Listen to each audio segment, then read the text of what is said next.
안녕하세요. 송마의 목사입니다. 오늘도 만나서 반갑습니다. 오늘은 세례 요한에 대해서 한번 생각해 보려고 합니다. 세례 요한과 예수님의 관계에 대해서 말씀을 나누고자 하는데요. 세례 요한은 예수님을 증거하는 사명자로 이 땅 가운데 왔잖아요. 그래서 세례 요한의 고백이 예수님은 흥하고 나는 점점 쇠하여야 될 것이다 라고 말씀하고 있습니다.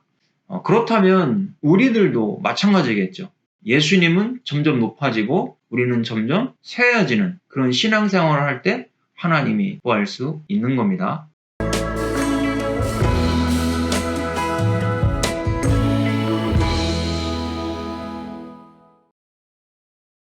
요한복음 3장 22절에서 30절에 말씀하고 있습니다.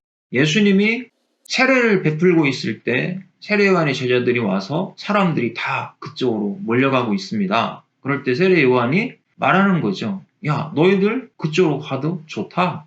왜 그러냐? 예수님은 메시아로서 성령 세례를 베푸는 분이고 세례 요한은 물 세례를 주는 사람이라는 거죠.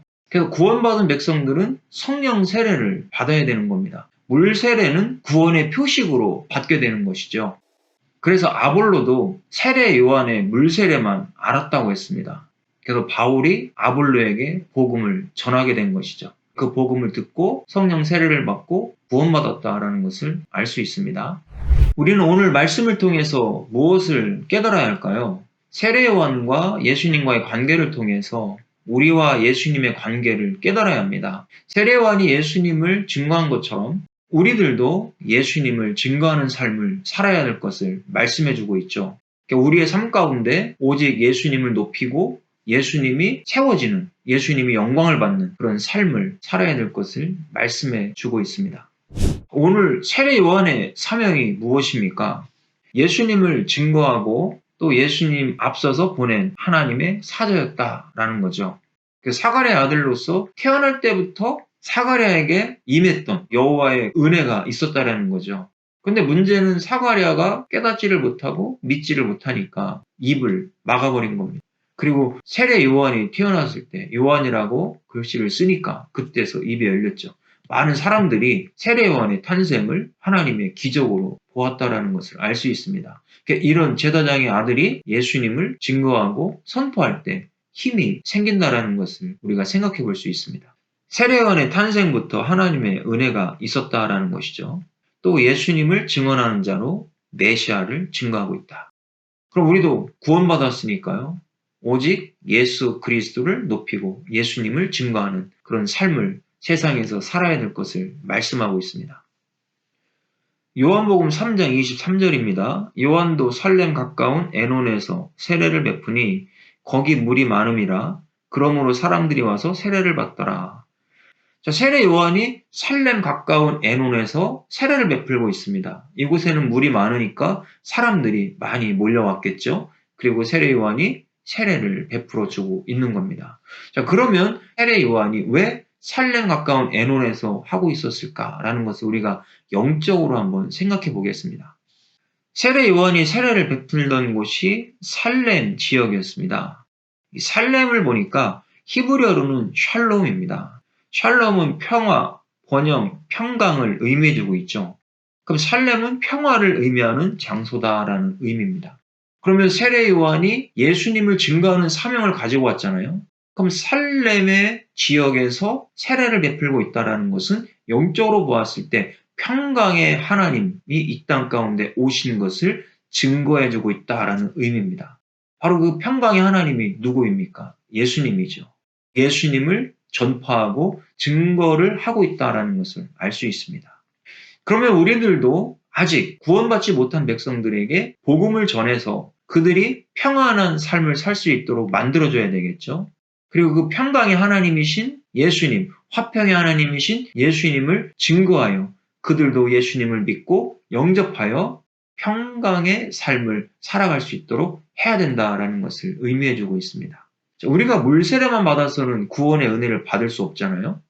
성령 세례를 받아야 되겠죠. 그래서 복음의 말씀을 들을 때 성령 세례를 받게 되는 겁니다. 에논은 아인, 샘물, 눈이라는 뜻이죠. 이 에논 지역에는 많은 샘물이 있었다라는 것을 알 수 있습니다. 물이 많았다라고 했잖아요.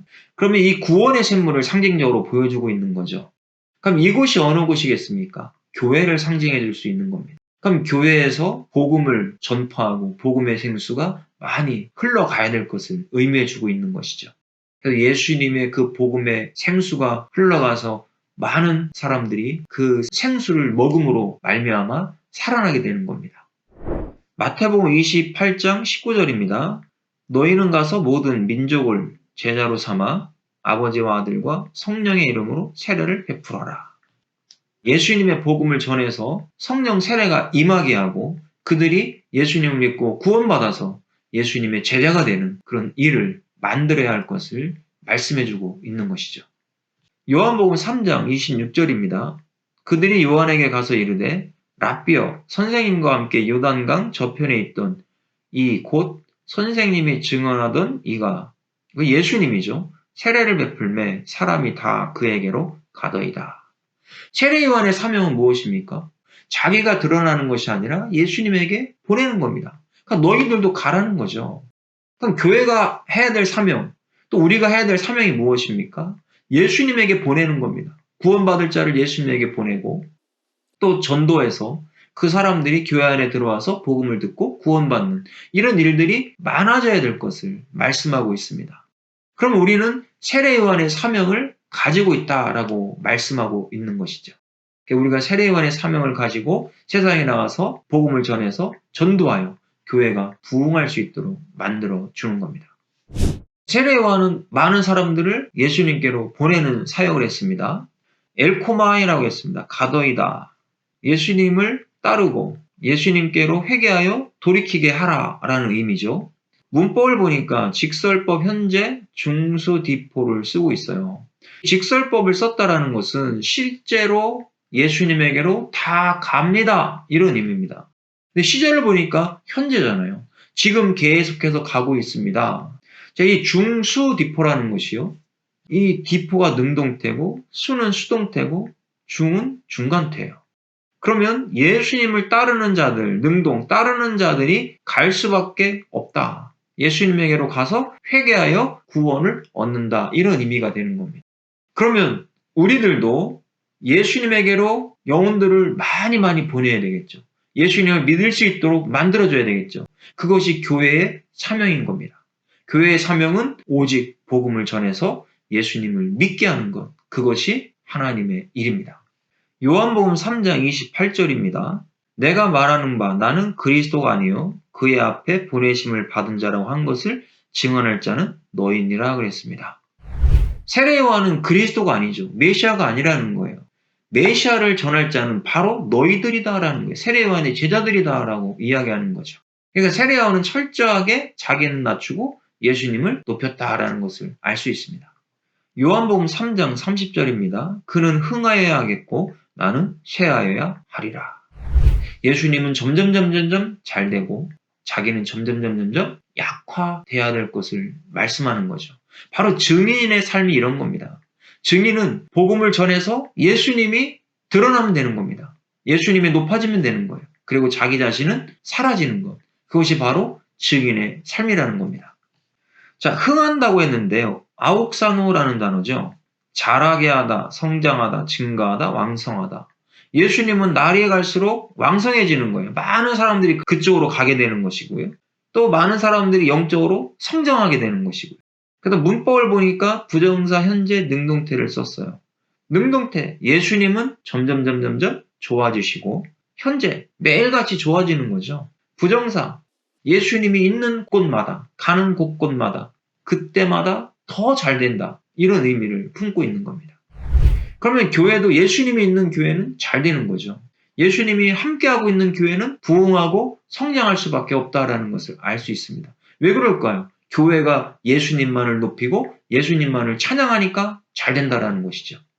세한다라고 했는데요. 엘라토라는 단어죠. 더 형편없이 되다, 더 못하게 하다. 그러니까 세례 요한은 점점 줄어들지만 예수님은 점점 높아진다라는 것이죠. 이것이 우리의 삶이 아니겠습니까? 우리도 내 안에 계신 예수님이 점점 높아지시고 나는 죽는 것이죠. 그럴 때 하나님의 사람이다, 의인이다라고 볼 수가 있는 겁니다. 여기 문법은 부정사 현재 중수동태입니다. 시제를 보니까 이것도 현재잖아요. 그러면 이게 매일매일 나는 죽고 예수님은 높아진다라는 의미죠. 중수동태, 수동태는 그렇게 될 수밖에 없다. 그러면 예수님을 믿는 사람들은 이렇게 점점점 중간태, 나에게 돌아오는 건데요. 쇠하여질 수밖에 없다. 복음이 있는 사람은 점점점 갈수록 자기는 죽고 예수님은 살아서 높아진다. 십자가에 죽으신 예수님을 믿을 때 우리도 같이 죽었다고 했잖아요. 그래서 내 안에 내가 산 것이 아니라 내 안에 예수님이 살아 계신다라고 말씀하고 있는 겁니다. 그럼 우리의 삶 가운데 오직 예수님은 높아지고 나는 낮아지고 죽어진다면 예수님이 세상에 나타날 수밖에 없는 거죠. 나를 통해서 예수님이 드러나게 되고 영광을 받게 되는 겁니다. 자, 우리가 오늘 말씀을 통해서 무엇을 깨달을 수 있을까요? 하나님 앞에서 선택받은 존재로 예수 그리스도를 높여야 되고요. 나는 예수님 때문에 점점 낮아질 수밖에 없는 죄인이라는 것을 인지하고 예수님을 높여 사는 삶이 되어야 될 것을 말씀하고 있죠. 세례 요한도 계속해서 예수님을 높인 것처럼 우리의 삶도 예수님을 높이고 하나님을 높이는 그와 같은 삶을 살아갈 수 있기를 예수님의 이름으로 축복합니다. 오늘 여기까지 하겠습니다. 수고하셨습니다.